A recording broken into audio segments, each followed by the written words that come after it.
अस्सलाम वालेकुम।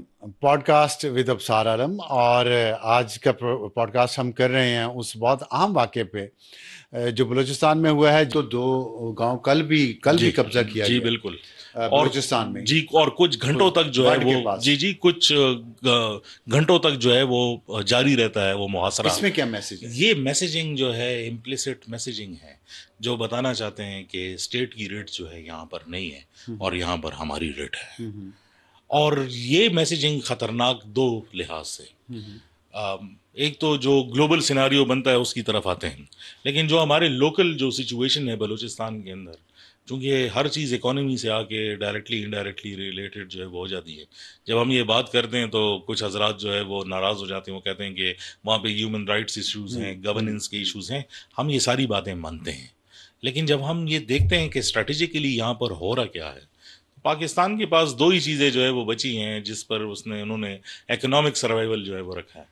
एक रेकोर्डिक, एक गवादर, दोनों जो है बलूचिस्तान के अंदर है। अदर तो ये दोनों सैबोटाज हो जाते हैं तो आपकी इकोनॉमी को बूस्ट करने के लिए जो फॉरेन इन्वेस्टमेंट और जो नौकरियां और बाकी चीज़ों की जो तलाश है, जिससे आपने सीपैक का ड्रीम जो है वो बनाया हुआ है। अच्छा, आपने भी ये जो ब्रास की बात की, उनकी मीटिंग हुई है, उसमें एक बड़ी अहम बात उन्होंने ये की, ये सारे लेजिटमेट उन्होंने कहा ये टारगेट्स हैं हमारे, और साथ उन्होंने कहा कि चीनी जो हैं जी, वो भी हमारा टारगेट है। जी, चीन बिल्कुल। के लोग जो शहरी हैं, अब ये चीन के शहरियों को टारगेट करना, और आपने साथ बताया कि रिकोडिक और गवादर दो पाकिस्तान की इकोनॉमिक सर्वाइवल है, तो आप समझते ये जंग जो है ये कोई बुनियादी इंसानी हकूक़ की नहीं है जो बलूचिस्तान के लोग, बलूचिस्तान की तंजीमें कुछ कह रही हैं, बल्कि ये एक इकोनॉमिक वॉर है जिसमें ये दहशतगर्द ग्रुप प्रॉक्सी खेल रहे हैं किसी की। देखें, प्रॉक्सीज तो बन जाते हैं। शुरुआत जब होती है किसी मिलिटेंट ऑर्गेनाइजेशन की, दहशतगर्द तंजीम की, टेररिस्ट की, वो हमेशा किसी ना किसी ऐसी वजह से होती है जिसकी वजह से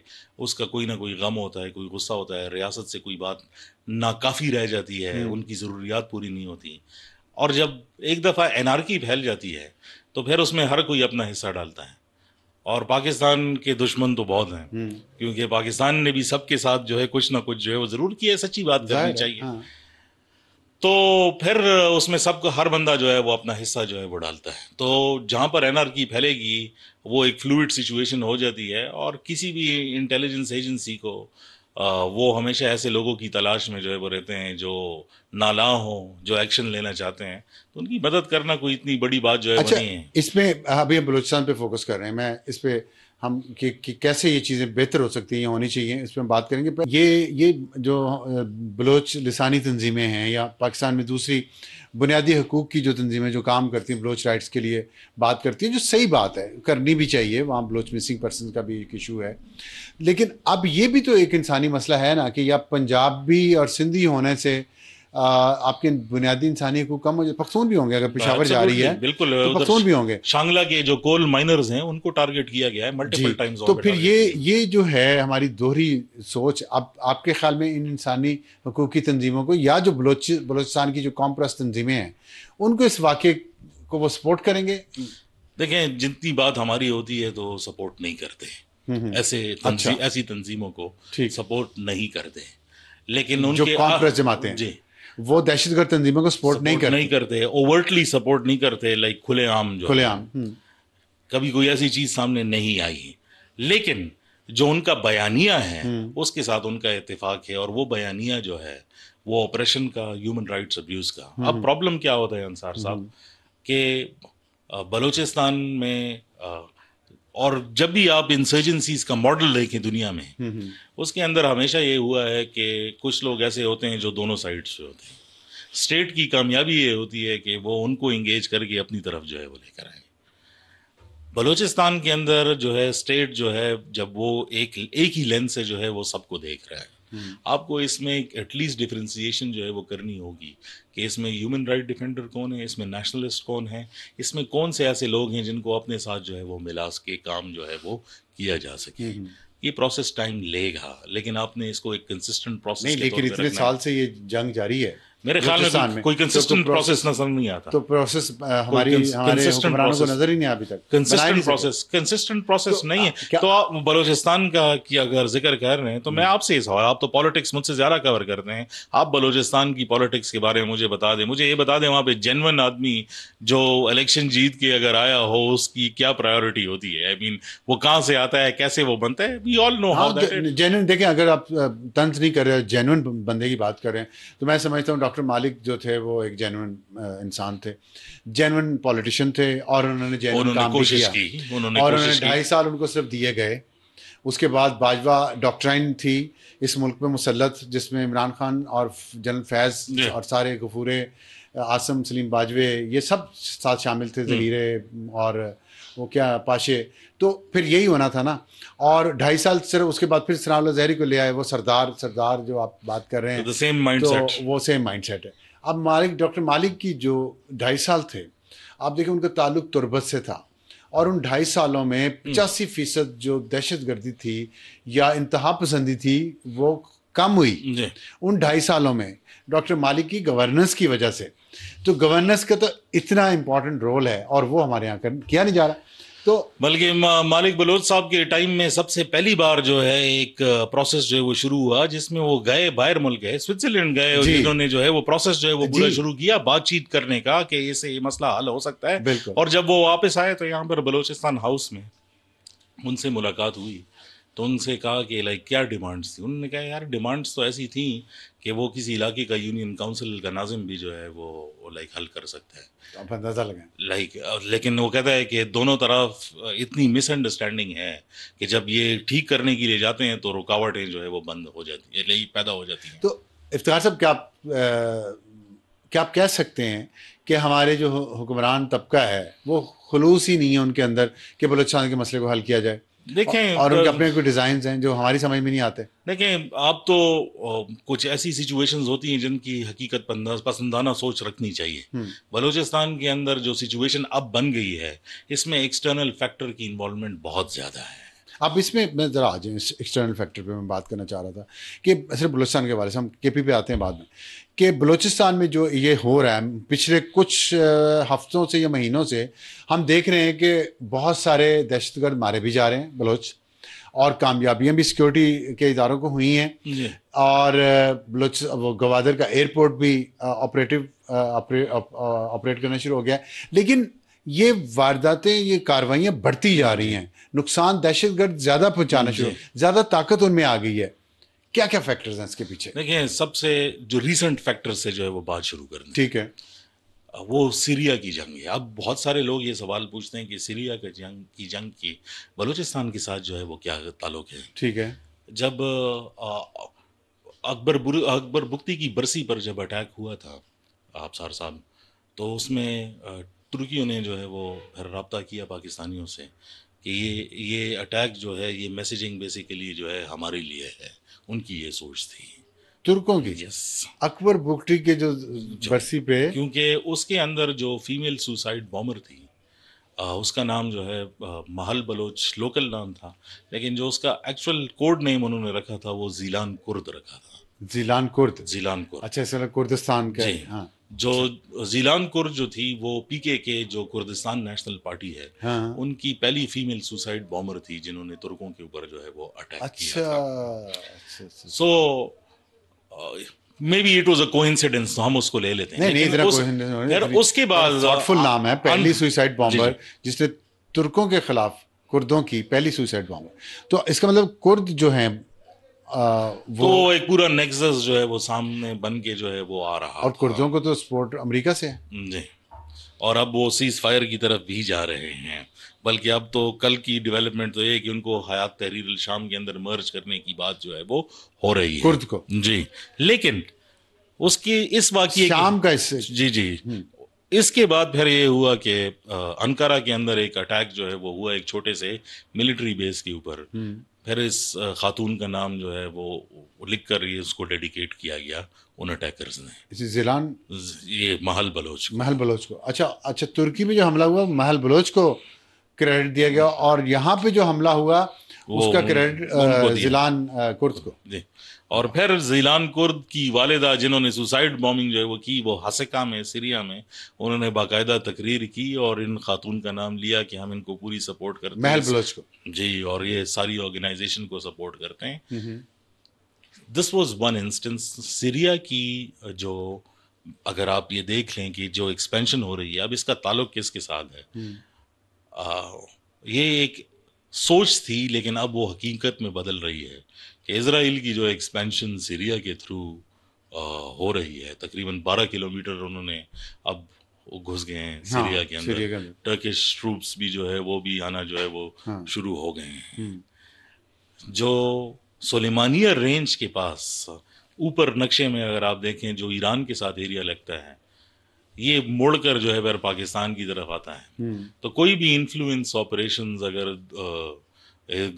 इजराइल लार्जर एजेंडा के अंदर जो होते हैं, तो वो आपके इस बॉर्डर पर आकर उसके असरात जो है वो शुरू होंगे। This is one part Balochistan की। सेकेंडली एर्दोगान का फिर आना, यहाँ पर स्ट्रेटेजिक डायलॉग की फॉर्मेशन करना और काउंटर टेररिज्म के ऊपर जो है वो वर्कशॉप कराना और फिर काउंटर टेररिज्म स्ट्रेटजी के ऊपर पाकिस्तान को हेल्प आउट करना, ये इस पूरे चेस बोर्ड का हिस्सा है कि अगर ईरान के अंदर कोई चेंजेस जो है वो आना शुरू हो जाएंगी, वो भी डायरेक्टली आपके बलूचिस्तान को अफेक्ट करना शुरू हो जाएंगी। एक अंदाज़ा था कि जब एर्दोगान आएगा और वापस जाएगा तो बलूचिस्तान के अंदर जो है ये जो वाक़यात हो रहे हैं इसमें जो है वो तेज़ी आना, ये कोई इंटेलिजेंस रिपोर्ट्स भी थी? जी बिल्कुल। और आप इसको कंफर्म कर रहे हैं? जी बिल्कुल। कि एर्दोगान के यहाँ आने का मतलब था कि हम स्ट्रेटेजिक डायलॉग कर रहे हैं अगेंस्ट टेररिज्म। जी बिल्कुल। और टेररिस्ट ने, उनकी भी याद है कि आप तो लगता है उनकी भी एक यूनाइटेड नेशन है जिस तरह आप बता रहे हैं, तो वो भी इस पे तैयारी कर रहे हैं। और वो भी तो देखें, मैं एक सवाल है मेरा, ये इतनी ज़्यादा उनके पास ताकत होना, इतनी समझ होना, इतनी स्ट्रेटजी बनाना, ये बगैर किसी स्पोर्ट के ताकत के मुमकिन तो नहीं है। It's a very clear proxy war. एक तो आपने बताया इजराइल, उसके बाद आपने इसमें शाम के ज़ाहिर वो ग्रुप्स हैं, लेकिन अभी जो शाम में जो हुकूमत आई है उसके आने से क्या ऐसा भी मुमकिन है कि वहाँ जो दहशतगर्दी में लोग, वहाँ जो जंग में मसरूफ़ लोग थे, वो कुछ वापस आना शुरू हुए हों यहाँ पे? देखिए, फिलहाल इसके कोई आसार नहीं मिलते। अच्छा, ये जो शाम के अंदर जो प्रॉब्लम थी और जब ये शुरू हुई थी, तो ये मैं आपको काफ़ी लाइक क्रेडिबिलिटी से बता रहा हूँ कि पाकिस्तानियों ने ईरानियों से प्रोटेस्ट भी किया था। बाकायदा एक डॉसियर जो है वो जमा किया गया था कि आपकी इन्वॉल्वमेंट हमारे मुल्क में जो है वो कितनी ज़्यादा है। 2022 के अंदर जब कासिम सुलेमानी की जो है वो मौत हो गई, तो ईरानियों ने पाकिस्तानियों को गारंटी दी कि अब हमने ये प्रोजेक्ट जो है वो शेल्फ कर दिया है, मज़ीद रिक्रूटमेंट यहाँ से नहीं करेंगे। लेकिन फिर जब यमन के साहिल पर जो है पाकिस्तानी जो है वो पकड़े गए, जो अपने साथ FBI के ऑपरेशन में, उसमें FBI के लोग भी मारे गए। हाँ। उसके बाद फिर कुछ तंजीमों को जो है पाकिस्तान के अंदर जो है वो बैन कर दिया गया, लेकिन असरात उसके जो है वो कम नहीं हुए। अभी भी ये प्रॉब्लम यहाँ पर मौजूद है। इन एनी केस, अगर कोई भी इस फॉल्ट लाइन को जो है वो छेड़ना चाहता है, तो इसको छेड़ने के से एक नेशनलिस्टिक पार्ट है जो बलूचिस्तान की आप बात कर रहे हैं, जो दूसरा ट्रेंड उसमें नज़र आता है कि उसमें सेक्टेरियन अनासर जो है उसको अच्छा कर दिया जाए। मुझे दो चीज़ें आपसे मैं शेयर करना चाहता हूँ जो मेरी इन्फॉर्मेशन। बलूचिस्तान एक हाइपोथेटिकल क्वेश्चन है, लेकिन ज़ाहिर है एक कहीं प्लान हुआ भी है कि बलूचिस्तान को पाकिस्तान से अलग कर दिया जाए, ठीक। दूसरी तरफ दूसरी इत्तला ये है कि पाकिस्तान ने इस पे ये डिसाइड किया हुआ है कि बलूचिस्तान की अलहदगी की जितनी कोशिशें होंगी उस पर सख्त जंग होगी, ठीक। अब मुझे ये बताइएगा कि अगर बलूचिस्तान को अलहदा किया जाता है, करने की कोशिश होती है, उसके पीछे ज़ाहिर इसराइल की हम बात कर रहे हैं, इसराइल के पीछे अमेरिका है, चीनियों को टारगेट उन्होंने कहा है, उन्होंने तो चीनी शहरियों को टारगेट करने की बात तो खुल के कर दी है ना, तो इसमें समझ आती है। देखिए, अमेरिकन फॉरेन पॉलिसी के अंदर काउंटर चाइना जो है वो बहुत क्लियर है, ठीक है। मैं सवाल जरा अगर कर लूँ, इजाज़त है तो। अब उसमें आपने एक तुर्की का फैक्टर भी डाल दिया, तो ये अगर फ़र्ज़ करें बलूचिस्तान अलग होता है, खुदा न खास्ता, तो क्या ये खित्ते के लिए एक डिस्टेबलाइजिंग फैक्टर नहीं होगा? ईरान की बात कर रहे हैं आप, तुर्की की बात कर रहे हैं, शाम की बात कर रहे हैं, कुर्द का एक इशू है वो। तो इस सिनेरियो को अगर आप देखें तो क्या इसमें आपके ख्याल में अब पाकिस्तान को करना चाहिए? देखिए अफसार साहब, बहुत मैं इसका इस सवाल का जवाब जो है वो एक दूसरे तरीके से देता हूँ। हमारे यहाँ जो है वो नेशनलिस्टिक मूवमेंट्स जो है वो जोर लगाती हैं, और स्टेट भी उनको जो है वो बंद करने की जो है कभी बैन लगाते हैं, कभी क्या करते हैं। लेकिन अगर आप किसी से पूछ लेंगे मैंने अफ़गानिस्तान जाना है, आप अफ़गानिस्तान अफ़गानिस्तान की बात कर रहे हैं, तो हम आपको भेज देते हैं वहाँ पर, हाँ। तो कोई जाएगा नहीं। इसी तरह अगर आप बलूचिस्तान की जो है वो बात कर दें, तो टेक्निकली ये फिजिबल है ही नहीं कि ये इंडिपेंडेंट जो है वो रहे। Balochistan. The problem it's not feasible, वो लाइक आप वो कर नहीं सकते। प्लस जो इसके अंदर जो तंजीमें हैं, कुछ वो हैं जो इंडिपेंडेंस के साथ, इंडिपेंडेंट के लिए, इंडिपेंडेंस ऑफ बलूचिस्तान के लिए लड़ रही हैं। कुछ तंजीमें ऐसी हैं जो इसलिए लड़ रही हैं कि बलूचिस्तान जो है सिर्फ पाकिस्तान का हिस्सा नहीं, बल्कि ईरान जो सीस्तान बलूचिस्तान है उसको भी इसके अंदर जो है वो मर्ज कर दिए। इंस्टेबिलिटी तो होगी ना। The problem with this is that nobody wants to settle these issues. वो चाहते हैं ये कंसिस्टेंट प्रॉब्लम में रहे। यहाँ सवाल ये पैदा होता है कि अगर चले, मैं समझ गया हूँ आपकी बात कि बलूचिस्तान आप कह रहे हैं कि अलग नहीं हो सकता, सर्वाइव नहीं कर पाएगा या उसकी कोई फिजिबिलिटी नहीं बनती। तो इसमें जो हमारे मुखालिफ लोग हैं, पाकिस्तान के मुखालिफ, उनका इंटरेस्ट ये है कि बलूचिस्तान में अनरेस्ट कंटिन्यू रहे, ये वॉर जो है, ये वॉर सिचुएशन जारी रहे। कंट्रोल्ड केओस, कंट्रोल नहीं, वो कंट्रोल केओस नहीं कर रहे हैं, वो तो कॉल्ड्रन को वो जलाए जा रहे हैं कि वो आग जब भड़कती रहे। जितनी लोग, हमारा जो है, हम क्यों उस स्ट्रेटजी को फॉलो कर रहे हैं? हम भी उसका हिस्सा क्यों बन रहे हैं कि हम भी चाहते हैं कि अच्छा स्टेटस कोई रहे, ऐसे चलता रहे, ठूठा चलती रहे और कोई मुश्किल हल ना निकले? हम क्यों ऐसे कर रहे हैं? आई थिंक हमारा सबसे बड़ा प्रॉब्लम जो है पाकिस्तान जो मैं देखता हूँ, एनालिसिस पैरालिसिस है। कि एनालाइजेशन जो है वो होती है, उसके लिए कोई प्रैक्टिकल स्टेप्स जो है वो नहीं लिए जाते। क्यों? इनएफिशिएंट नहीं, हमारा पॉलिटिकल सबस्ट्रक्चर जो है वो तकरीबन मुकम्मल तौर पर तबाह है इस टाइम पर। कोई आपका ये काम बड़ी अहम बात किया आपका, मतलब जी पॉलिटिकल जो हमारे मूवमेंट कह लें आप, या सब स्ट्रक्चर जैसे आपने कहा कि पॉलिटिसाइजेशन जो है इश्यूज की वो ज़्यादा नहीं है, पॉलिटिक्स पीछे चलेगी, पॉलिटिशियन पीछे चले गए नहीं। किधर है? आप मुझे बताइए इश्यूज पर कौन सी बात होती है, या कौन सी ऐसी मिनिस्ट्री है जिसमें बैठकर जो है पब्लिक फेस हाँ डेली हम तो लड़ाइयाँ कर रहे हैं, आज यहाँ पे कब्जा हो गया, वहाँ छुड़वाना है, अब वहाँ पे हमला हो गया, वहाँ से जख्मी उठाने हैं, ये कर रहे हैं। कुछ चीज़ ऑर्गेनिक प्रोसेसेस के लिए छोड़नी पड़ती है, उसको ग्रो करना पड़ता है। अगर आप बहुत भी जो है, और ये आप तो मुझसे ज़्यादा एक्सपीरियंस काफ़ी हैं, ग्राउंड के अंदर जो सबसे बड़ी प्रॉब्लम्स होती हैं जिनको मुल्क के फौजें जो है वो हल नहीं कर सकती, इंटेलिजेंस एजेंसियां हल नहीं कर सकती, वो पॉलिटिशियंस मेज पर बैठकर जो है क्या हल कर देते हैं। ये क्या आपको जो बात समझ आ रही है, मुझे आपने कहा मैं बड़ा साफ़ी हूँ, मेरा अपना एनालिसिस पैरालिसिस हुआ है कि ये देख के चीज़ें समझ आती हैं कैसे ठीक हो सकती हैं, लेकिन नहीं करने वाले नहीं कर रहे। क्यों नहीं हो रहा है? आई थिंक जो पॉलिटिकल डोमेन है पाकिस्तान का, उसको बहुत पोल्यूट कर दिया गया है, नंबर वन। पिछले 10-12 साल में। ऑफ कोर्स वो आपको मुझसे बेहतर पता है कि हाउ थिंग्स हैव हैपेंड। दूसरा जो वो है कि इस मुल्क के अंदर अब वो लोग पॉलिटिक्स में जो है वो आते हैं जो या तो एस्टेब्लिशमेंट के कंधों पर चढ़ के आते हैं, या फिर वो लोग जिनके ऊपर सारा लॉपसाइडेड ब्लैक मनी और इकोनॉमी के जो है वो पैसे हैं, जो सिर्फ पावर उनकी ज़िंदगी में बाकी रह जाता है। स्टेटमेंटशिप जो है वो ख़त्म हो चुकी है for the right decision making. आप देख लें, मैं मिसालें लाइक ये भरा हुए है सारी चीज़ें मिसालों के लिए।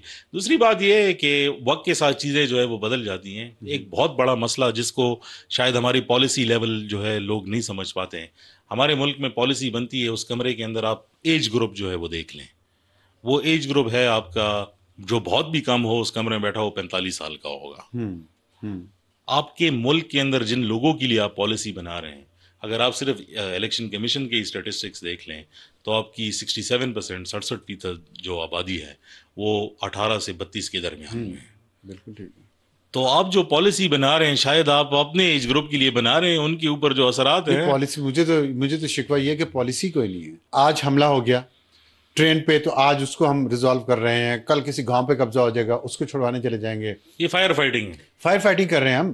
कोई स्ट्रेटजी, कोई पॉलिसी तो है ही नहीं पॉलिटिकल प्रोसेस को इन्वॉल्व करने की। अल्टीमेटली इन सब चीज़ों का हल जो है वो पॉलिटिकली होगा। तो ये अच्छा, इस पे जितना जल्द कैसे जाना चाहिए इस पे? देखें, ये आपकी बात बिल्कुल ठीक है, लेकिन हम अगर बात करेंगे लोगों को भी पता चले, और हमारे जो पॉलिसी साज इदारे हैं उनको भी दिमाग में ये बात जाए कि पॉलिटिकल प्रोसेस जो है और जेन्युइन पॉलिटिकल लीडर्स जो हैं उनको आगे लाया जाए। तो इस पे आप कोई बताना पसंद करेंगे, आपका जो ग्राउंड पे एक्सपीरियंस है और जो सेंटिमेंट आप देखते हैं रोज़ाना इस सारे खुरासान के इलाके का, कैसे होना चाहिए? देखें, सबसे पहले तो ये है कि जो लोकल बॉडीज हैं वो आपके एक्सटेंडेड आर्म्स हैं।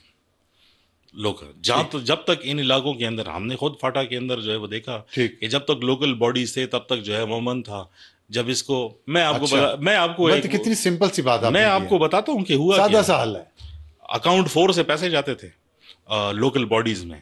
एक पूरा सर्वे हुआ कि कहाँ से कौन से लोग जो है वो प्रॉब्लमेटिक हैं। ये मैं आपको मिसाल ले रहा हूँ पॉलिसी लेवल की, जो काम एक्चुअल हुआ था ठीक है।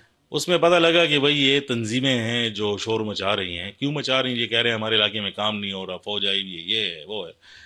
कहा कि ये जो लोकल बॉडीज के अंदर जो है आप एक इंट्रोडक्शन डाल लें कि एक यूथ का कंपोनेंट डाल लें, और एक जो है वो विलेज और नेबरहुड काउंसिल के अंदर लोग डाल लें कि जो जिनको स्टेट जो है वो पैसे पहुंचा सके कि आप अपने इलाके के अंदर वो काम करें।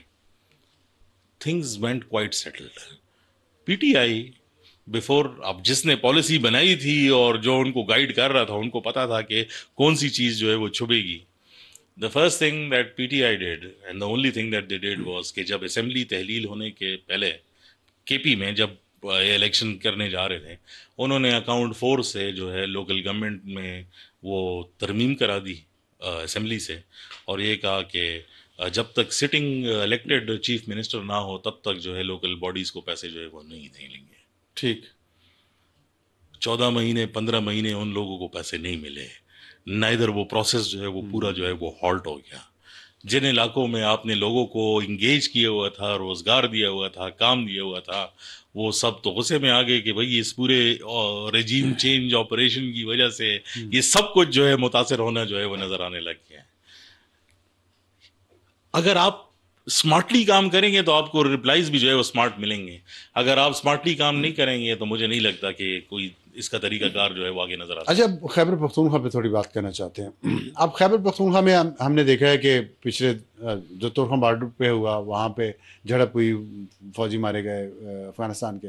अब उसके बाद फिर बॉर्डर बंद कर दिया, अकोड़ा खटक पे अटैक हुआ, बन्नू पे अटैक हुआ, ये जवाब आया वहाँ से।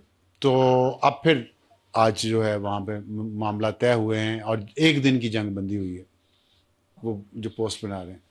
इस दौरान हम देखते हैं एक बहुत अहम वाक़या, मेरे हिसाब से बहुत अहम वाक़या हुआ है, आपकी मैं उस पर राय चाहूँगा या एनालिसिस, कि मौलाना फजलुर रहमान JUI के जो सरबराह हैं, उन्होंने बहुत वाज़े खुलकर अहम बात की है। मैं समझता हूँ ये एक हिस्टोरिक मौका है, लैंडमार्क उनका ये स्टैंड है, क्योंकि इतनी वाज़े एक देवबंदी मकतब फ़िक्र खुल के अगर हम बात करें, देवबंदी मकतब फ़िक्र के जो सबसे बड़ी सियासी जमात पाकिस्तान और इंडिया में है, उसके सरबराह ने ये बहुत खुल के कहा है कि ये दहशतगर्दी है, ये मुजाहिद नहीं है और इनको अपनी आखिरत का भी खौफ नहीं रह गया। और जो अगर उसको एग्जैक्टली कोट करेंगे, मैं अपने उस्ताद के जो है कातिल को शहीद, उसको भी शहीद मुजाहिद कहूँ और अपने उस्ताद को शहीद कहूँ, ये मुमकिन नहीं है। ये बात उन्होंने की है और उन्होंने फिर यहाँ तक बात की कि उन्होंने रियासत से बात की कि अगर आप नहीं कुछ करना चाहते तो फिर क्या हमें खुद हथियार उठाने पड़ेंगे। तो ये जब सिचुएशन यहाँ तक आ गई है, अब खैबर पख्तूनख्वा की सिचुएशन को कैसे देखते हैं? अफगान तालिबान उधर हैं, उनकी छतरी के नीचे दहशतगर्द तंजीमें, जिसका मुनीर अकरम ने आज जिक्र भी किया है, TTP कार्रवाई कर रही है, उसको वो रोक नहीं पा रहे। क्या तालिबान को डर है कि अब दाइश भी आ गई है, शरीफुल्लाह को जो पकड़ के दिया हमने, तो क्या दाइश और TTP से अफगान तालिबान को ख़तरा है कि ये उनकी हुकूमत पलटा देंगे, इसलिए उनको कुछ नहीं कह रहे? नहीं, मेरा नहीं ख्याल। जब तक हम अफगान तालिबान को इंटरनेशनल फोर्सेस की सपोर्ट हासिल है, बहुत मुश्किल लगता है कि अफगान तालिबान की हुकूमत जो है वो ख़त्म होगी।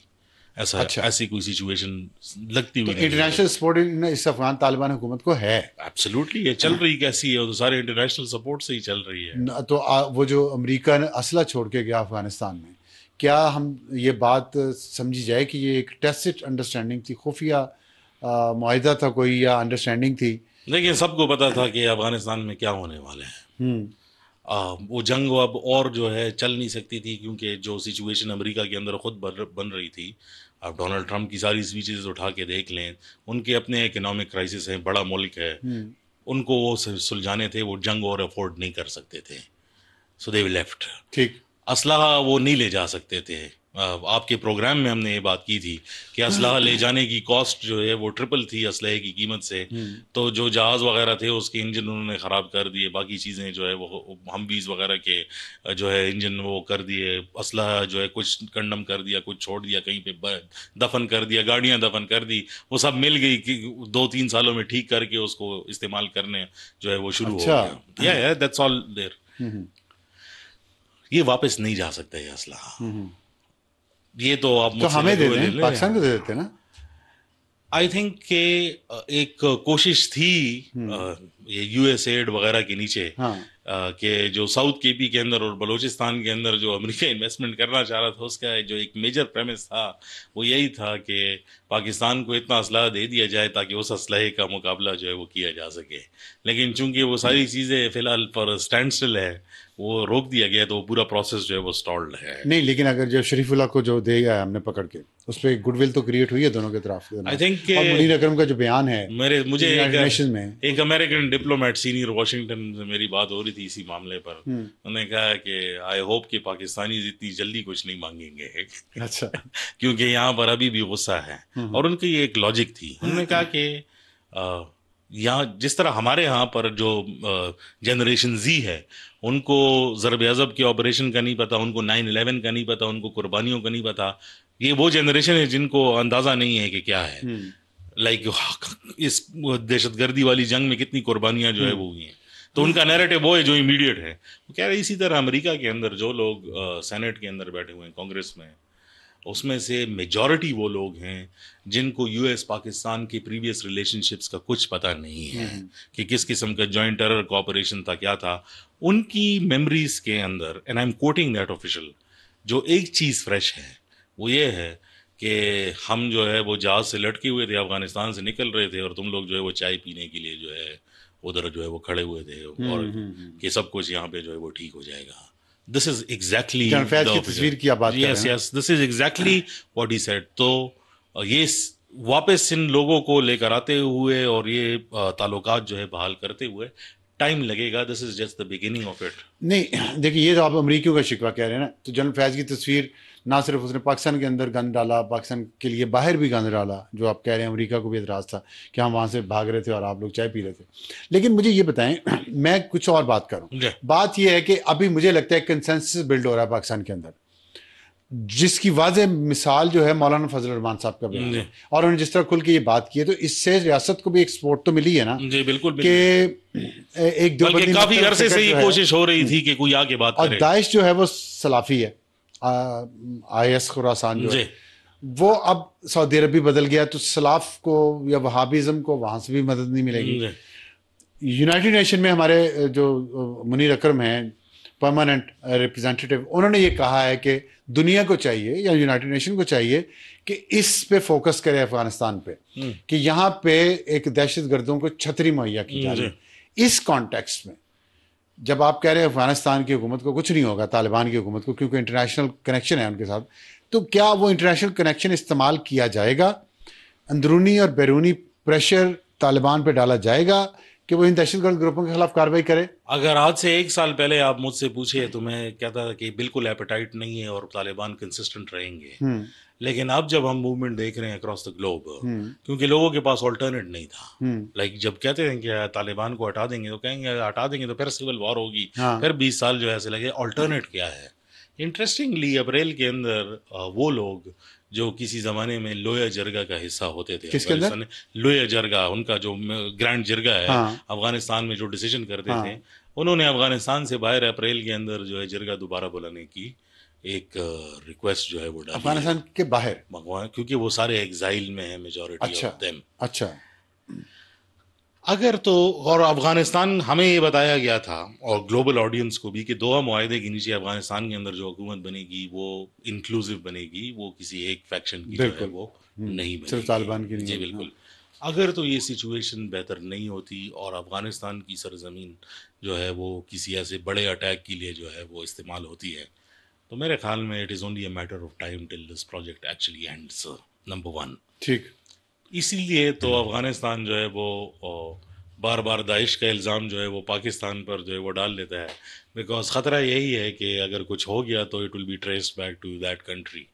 तो दैट इज़ वाई वो बार बार नैरेटिव डोमेन में और जो दुनिया को ये बता देंगे पाकिस्तान में है ये लोग, हमारी तरफ जो है ये नहीं है। हालांकि ये सबको पता है कि ISKP जो दाइश खुरासान का महवर है वो अफ़गानिस्तान से ही रहा है। जितने भी बड़े अटैक्स लेकिन हुए दाइश सब को बनाया तो अमेरिका ने है, देखिए और वहां से ये लेके आए हैं, जो आपने उस दिन बात भी की जो थी, हामिद करज़ई हामिद करज़ई ने जी कहा कि बिल्कुल उन्होंने तो ये देखिए बात फिर वही आती है कि ये अमेरिका की स्टैब्लिशमेंट हो, पाकिस्तान की स्टैब्लिशमेंट हो, ऐसे ग्रुप्स बनाते हैं, फिर वो उनके खिलाफ हो जाते हैं। देखिए अब तो एक पैटर्न ही बदल गया ना जी। जी। सॉरी आपकी मैं बात काट रहा हूँ। अफगानिस्तान के अंदर जिनके साथ आप लड़ रहे थे उनको आपने हुकूमत दे दी, शाम के अंदर जिनके खिलाफ जो है वो लड़ रहे थे हयात तहरीर शाम आखिर में उनको हुकूमत जो है वो दे दी। जी। सोमालिया से अब ऐसी बातें आ रही थी जहाँ पर USAID की प्रोग्राम्स उन्होंने बंद कर दिए हैं कि वहाँ पे भी एक ऐसा प्रोसेस शुरू है कि अल-शबाब के कुछ लोग जो अलकायदा है वहाँ पर उनको जो है गवर्नमेंट में जो है वो लेकर आने की कोशिश कर रहे हैं, उधर भी ये मॉडल जो है वो अपना रहे हैं। तो अगर इंटरनेशनल प्रेशर आए अफगानिस्तान पे, तो आपके ख्याल में अफगानिस्तान कार्रवाई करेगा इन ग्रुप्स के खिलाफ जिसमें TTP और मजीद ब्रिगेड, नहीं, मुझे BLA नहीं करेगा? BLA वगैरह के खिलाफ फिर भी हो सकता है। आप बहुत सारे लोगों को पता नहीं है, लेकिन अगर आप पाकिस्तानी स्टेट के स्टैटिस्टिक्स देख लें, कुछ माइक्रो सेंससेस जो है वो हुए थे, जिसमें जो TTP और उनके एफिलिएट्स की तादाद तकरीबन कोई 43,000 थे, और जो बलोच हैं जो अफगानिस्तान के अंदर हैं वो तकरीबन 71,000। अच्छा, दैट इज़ वन पार्ट, ये स्टैटिस्टिक इम्पॉर्टेंट है। और जो आप बात कर रहे हैं कि इनको वो कर दिया जाएगा, शायद किसी तरीके से एक्शन जो है वो लेंगे। अगर अफ़गान तालिबान इन ग्रुप्स के ख़िलाफ़ एक्शन लेते हैं तो फिर वो अफ़गान तालिबान नहीं बचेंगे। अच्छा, इतने कमज़ोर हो चुके हैं अफ़गान तालिबान? नहीं, वो ये इनको जोड़ने वाली जो चीज़ है वो यही है कि इन सबको इसके नीचे जो है वो तो ये जो आप सिचुएशन बता रहे हैं, अब इसको कंक्लूड हम करते हैं कि देखें ना, एक तरफ खैबर पख्तूनख्वा की सूरत हाल है, दूसरे बलूचिस्तान की सूरत हाल है। तो आप आने वाले दिनों में, महीनों में क्या देख रहे हैं यहाँ पे? ये ब्लडशेड जारी रहेगा, इसी तरह जंग जारी रहेगी, स्टेटस को रहेगा, क्या होगा? अभी तो अंसार साहब अगर ऑनेस्ट जो है वो जवाब देखें और जो ट्रेंड्स हम देख रहे हैं तो एटलीस्ट जून तक जो है ये ऊपर ही जाएगा। जून तक क्यों? जून तक आपने स्पेसिफिक जून मैंने क्यों कहा? जून तक इसलिए कहा क्योंकि जून के बाद जो है सीजन चेंज के अंदर इन ग्रुप्स की अपनी मूवमेंट्स भी जो है वो बदल जाती हैं। प्लस ये एक्सपेक्टेड है कि ग्लोबल लेवल पर कुछ ऐसी चेंजेस जो है वो आने शुरू हो जाएंगी, जिसमें ये आपको अंदाज़ा हो जाएगा कि फ्यूचर में क्या चीज़ें जो है वो हमें एक्सपेक्ट तो करना इसमें चाहिए। उम्मीद है जून के बाद के ग्लोबल लेवल पे ऐसे चेंजेस आएँ कि ये फितना जो है इसको कंट्रोल किया जा सके। डिपेंड करेगा कि हम किस साइड पर खड़े हुए हैं, क्योंकि इस टाइम पर कौन कौन सी साइड्स हैं? अगर हम दुनिया ब्लॉक्स में जो है वो तकसीम हो रही है अब तो। नहीं, आपके ख्याल में हमें चीन के ब्लॉक में होना चाहिए या अमेरिका के? अभी या तक किसी तो के भी नहीं? जो मुझे जिस पाकिस्तानी स्टेट का जो है इल्म है कि इस टाइम पर वो किसी तरीके तरफ भी जो है वो नहीं है। नहीं, मल्टीपोलर वर्ल्ड तो बनने जा रहा है, जी, इसमें तो कोई शक नहीं जी है। बिल्कुल। तो उसमें पाकिस्तान को कैसे, मतलब आप कह रहे हैं कि उसमें पाकिस्तान क्या पोजीशन लेता है वो इम्पोर्टेंट होगी इन जंगों के लिए? ऑफ कोर्स खैबर पख्तूनख्वा और वो बलूचिस्तान फ्यूचर की। आपका जो है वो डिसाइड करेगा कि किस तरीके से ये सारी चीज़ें, क्योंकि बहुत सारी नई मार्किंग्स जो है वो बॉर्डर और ये जोग्राफीज पर जो है वो काव हो रही हैं।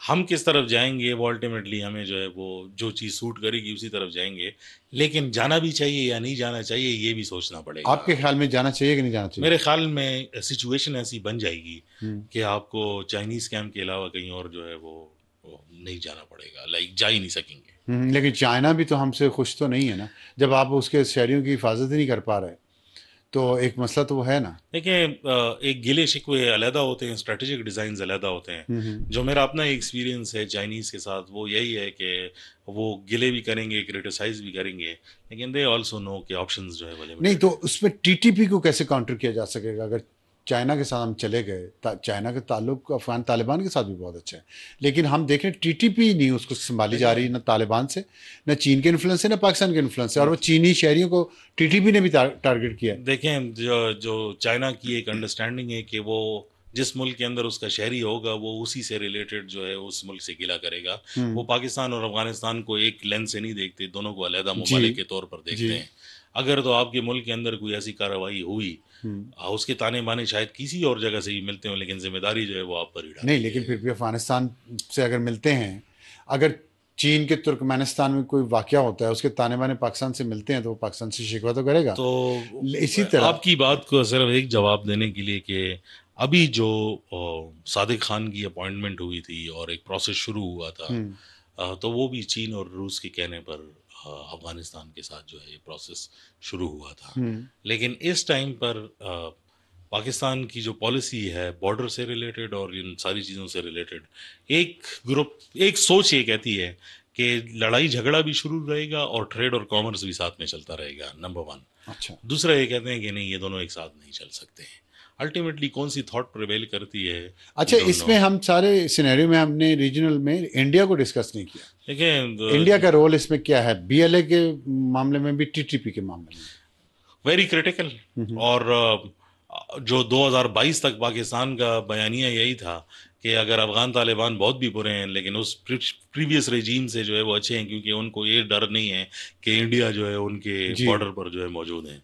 लेकिन अब जो सिचुएशन बन के जा रही है, जो उनके फॉरेन सेक्रेटरी की मीटिंग हुई, स्तनकज़ई जो है वो इंडिया गए, हाई लेवल डेलीगेशन की मीटिंग हुई, और अमेरिका ऑब्वियसली इंडिया को अपना एलाय जो है इस रीजन के अंदर समझता है। चीन के खिलाफ, हाँ। तो जो यूएई, अमेरिकन और इंडियन लॉबीज हैं जो अफगानिस्तान को इस टाइम पर कंट्रोल करना चाहते हैं, वो प्लान बहुत एविडेंट है कि अफगानिस्तान के अंदर इंडिया का फ्यूचर के अंदर एक बढ़ता हुआ रोल नज़र आ रहा है। लेकिन यूएई की मुझे नहीं समझ आ रही कि अब यूएई का तो पाकिस्तान से बड़ा अच्छा ताल्लुक है, तो यूएई अफगानिस्तान के कंट्रोल भी करना चाह रहा है, कर भी रहा है टू सम काफ़ी एक्सटेंट। एक्सटेंट तो पाकिस्तान के खिलाफ फिर भी वहाँ से अगर कार्रवाइयाँ हों, तो क्या हम समझे यूएई की अप्रूवल है उसमें? देखिए, ये जो डिप्लोमेटिक लेवल एंगेजमेंट्स होती हैं और नेशनल इंटरेस्ट्स होते हैं, ये कोई इतनी सीधी चीज़ें नहीं होती। इसमें गिव एंड टेक जो है वो होते रहते हैं।